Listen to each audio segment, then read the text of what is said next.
Hey everyone, this is Jeff Cockrell, Dale Carnegie Master Trainer, Certified High Performance Coach, and founder of Veteran Academy, where we help veterans break the code on success in the civilian world and then help equip them for that next mission, and also the founder of Coaching Mastery Community, where we help coaches increase their impact by building coaching mastery and business mastery within a supportive community. And welcome to day number 9 of our 60-day challenge. Hard to believe, only 51 days to go. Seems like the mere blink of an eye. But thank you so much for being here, because without you, I wouldn't be as consistent. And I really appreciate you helping me develop more consistency. Because it's too easy, particularly in this time of being sequestered and poking our head out, coming out of COVID and trying to figure out what it is I want to do. And it's easy when we're separated to not show up consistently, to kind of do whatever's convenient, or at least the least inconvenient. And so I really appreciate you helping me dial this back in so that I can kind of re-engage with being much more consistent on social media and in what I do when I'm not actually around other people. So thank you so much for that. And I wanted to talk about this next principle. Dale Carnegie titled it, How to Make Someone Like You Instantly. And it really can be that way. I was making a call on a credit union. And the owner had some folks that he wanted to put into a Dale Carnegie course. And it was, when I showed up, he said, yeah, let me introduce you to those folks. And I said, hang on just a second. I did a little research, and you started this credit union yourself, didn't you? And he said, yes, I did. I said, so tell me, how did that happen? How'd you get into this? For almost an hour, he talked about his story, what had happened. He walked me around this credit union, which had started really just with an idea for him. And in New Mexico is a great state, but it's not really business friendly sometimes. And he had built a successful multi-million-dollar business and had done it, I don't want to say on its own, but he was the one that had kind of done everything about it. And he was so excited to be able to share that story. Here's the thing, he would have enrolled these people in the Dale Carnegie course no matter what I did.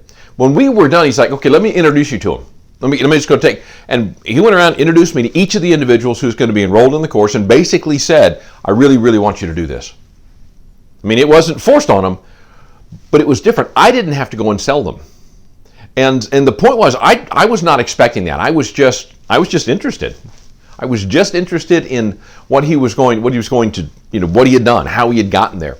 And what it did was it made him feel important. And I was doing it sincerely. I wasn't trying to get over on him, wasn't trying to fool him.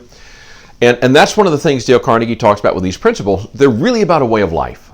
It's not some technique that I can use to take somebody down or trick them into liking me or trick them into working with me. These only work when they're applied sincerely. And so a lot of it is about the result we got. A lot of the stories in Dale Carnegie's book are about the results that happen. I think one of the challenges is that tends to be top of mind for somebody. Those are the stories that they think are going to resonate most. And a lot of the stuff happens where we never actually see the change. Because with this principle, make the other person feel important and do it sincerely, again, we're not trying to get anything. We're just trying to make the other person feel important and do it sincerely. And often, they will then like us. And so that's the challenge this time. It's not about getting something out of somebody. It's about making them feel important. So here are 3 options that I'm going to recommend today. Option number 1. I'll bet there's somebody in your life who you have not made them feel as important as you should. Here's the challenge. Go apologize to them. Say, and really tell them, as I think about this, I realize that I have not shown you by my actions how important you are to me, how important you are to this organization, how important you are to our success, whatever that importance is. And apologize to them.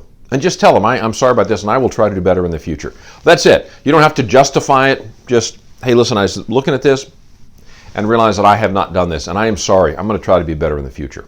That's it. Option 2, if you want to take that one on, is do something extra for someone. Now, on Monday is Valentine's Day.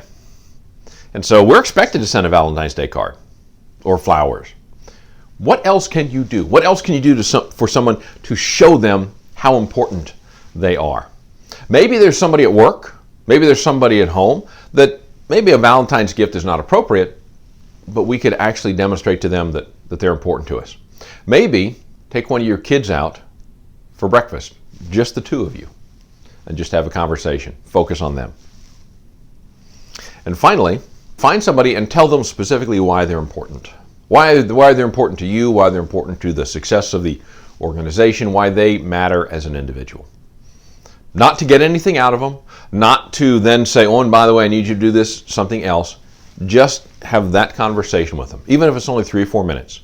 To just stop by and say, I don't know if you know this, but I really wanted to let you know one of the reasons you're important to me.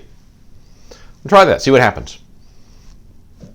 In any case, I think you'll be pleasantly surprised by how things begin to shift. Because ultimately, and remember, it's not about manipulating somebody. I mean, after all, if we're trying to manipulate them, then basically we are telling them exactly the opposite of being important.